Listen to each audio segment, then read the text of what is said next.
जळगाव उन्नती न्यूज, तुमच्या हक्काचा आवाज. आमच्या चॅनलला सबस्क्राईब करा आणि अशाच ताज्या व विश्वसनीय बातम्यांसाठी बेल आयकॉन दाबा.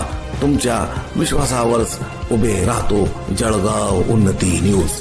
मलकापूर व नांदुरा तालुक्यात अवैध वीट भट्ट्यांचा सुळसुळाट.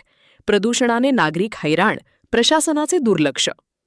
मलकापूर शहर आणि नांदुरा तालुक्यातील पूर्णा व नळगंगा नदीच्या पात्रात सध्या नियमबाह्य वीट भट्ट्यांचे पेव फुटले आहे.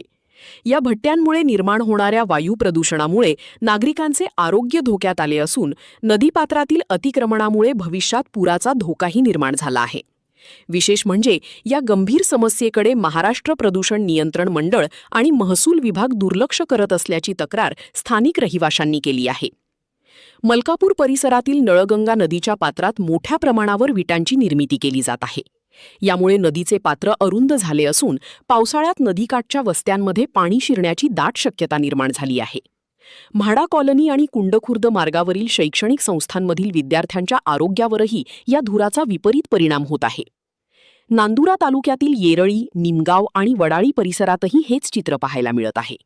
वीट भट्ट्यांमधून निघणाऱ्या विषारी धुरामुळे नागरिकांना श्वसनाचे त्रास, सततचा खोकला आणि डोळ्यांची जळजळ जाणवत आहे. लहान मुले आणि ज्येष्ठ नागरिकांच्या आरोग्यावर याचा सर्वाधिक परिणाम होत आहे. शेतीवरही याचे सावट असून पिकांच्या गुणवत्तेत घट होत असल्याचा दावा शेतकऱ्यांनी केला आहे. अनेक वीट भट्ट्यांवर नियमांना हरताळ फासून अल्पवयीन बालकांकडून कष्टाची कामे करून घेतली जात आहेत. कडाक्याच्या उन्हात ही मुले कामाला जुंपली जात असल्याचे चिंताजनक चित्र समोर आले असून हे बालहक्कांचे उघड उल्लंघन आहे. तसेच अनेक ठिकाणी विनापरवाना गौण खनिजाचे उत्खनन करून शासनाचा महसूल बुडवला जात आहे.